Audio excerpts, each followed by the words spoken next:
You can do some exercises to make the element easier and build the required strength. To train arm strength, the gymnast can do pull-ups. This exercise is a little more difficult. Of course, the gymnast can be supported by the coach. The gymnast must pull themselves up to the rung handle, so arm strength is required.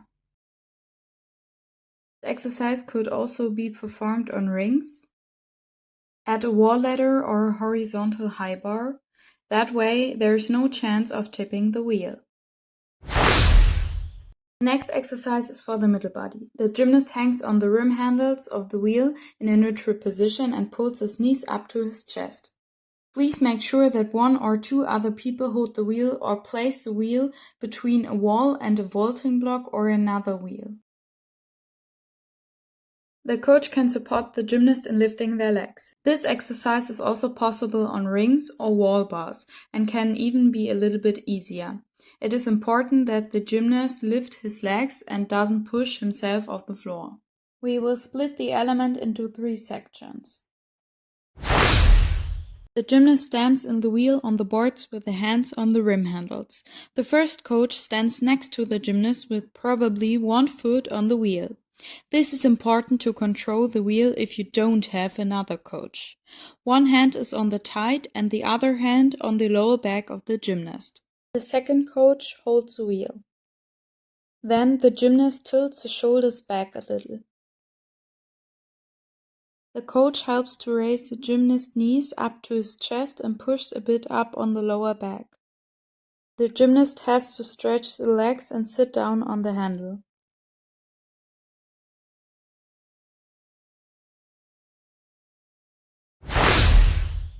When the gymnast is sitting on the handle rung, the descent to the floor starts. One coach lets the wheel roll very slowly. During that, the other coach holds the forearm of the gymnast. The other hand is still on the lower back to stabilize the gymnast.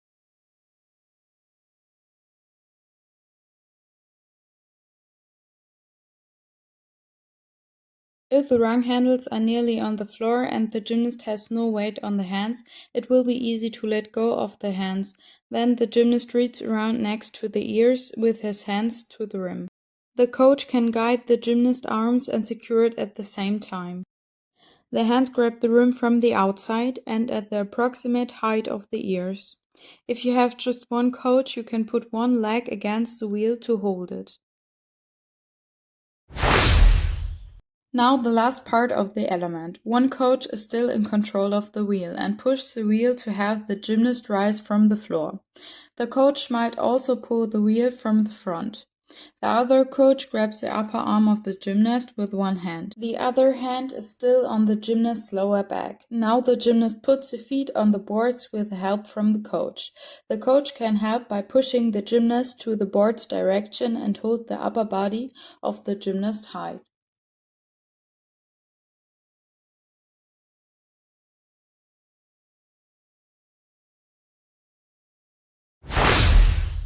Now you have to repeat the element many times. At first, put the focus on the speed. In the beginning, it is easier with 2 coaches. One coach just controls the wheel and the other one secures the gymnast.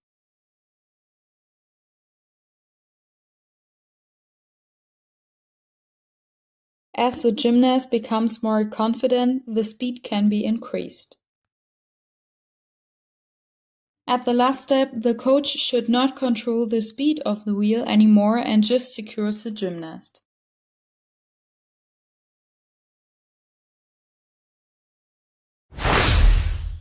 Let's do the final steps. At last, we are trying to reduce the assistance of the coach. The coach holds the arm of the gymnast and has still one hand on the gymnast's lower back. If this works, the coach can remove the hand from the back and just have one hand on the arm of the gymnast. The very last step is the element without any help. The coach just has one arm behind and the other in front, without touching the gymnast, or only if necessary.